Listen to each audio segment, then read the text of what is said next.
বরিশাল ও নোয়াখালীর পার্থক্য যেন এখানেই। অনেকেই হয়তো একটু হাসি ঠাট্টার ছলে মজা করে বলে নোয়াখালীর মানুষ একটু কিপটে হয়। সেটা যেন এবার প্রমাণ করে দিয়েছে নোয়াখালী এক্সপ্রেস। বরিশাল যেখানে অর্থের ঝনঝনানি দেখিয়েছে, সেখানে নোয়াখালী একেবারেই সবচেয়ে কম খরচ করেছে।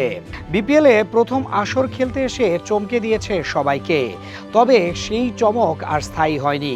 অর্থ খরচের বেলায় এমন কিপটেমি করেছে, এখন লোকমুখে একটাই কথা, তবে আসলেই কি অর্থ খরচে কার্পণ্য নোয়াখালীর? নয়তো কি আর নিলামে সবচেয়ে কম অর্থ খরচ করত তারা? যেন নিলামের অর্থ বাঁচিয়ে রাখাই ছিল তাদের মূল উদ্দেশ্য।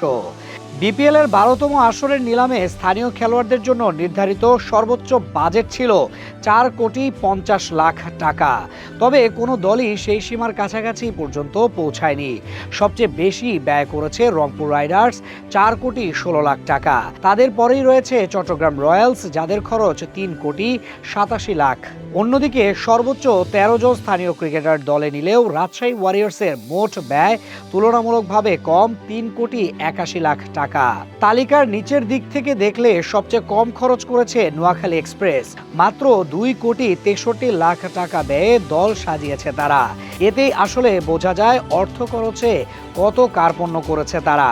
অথচ নতুন দল হিসেবে সবার আশা ছিল বেশ চমক দেখিয়ে দল সাজাবে নোয়াখালী।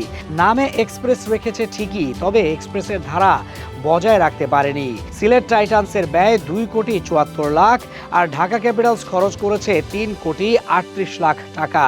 বিদেশি ক্রিকেটারদের জন্য প্রতিটি দলের বাজেট ছিল সর্বোচ্চ $3,50,000। তবে নোয়াখালী এক্সপ্রেস সেই সীমার সামান্য অংশই ব্যবহার করেছে। দলটি মোট ব্যয়ের $50,000ও ছুঁতে পারেনি। নিলামে তারা সবচেয়ে কম খরচের তালিকায় থেকেও 2 জন বিদেশি খেলোয়াড়কে দলে টেনে নেয়।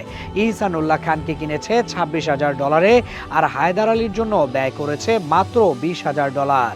নির্ধারিত বাজেটের তুলনায় এই ব্যয় অত্যন্ত কম। এমন না যে বড় বড় তারকাও দলে নিয়েছে তারা, তেমন কিছুই নয়, বরং যে দল সাজানো হয়েছে তাতে পরিষ্কারভাবেই বলা যায় এখনো স্কোয়াডই সম্পূর্ণ হয়নি তাদের।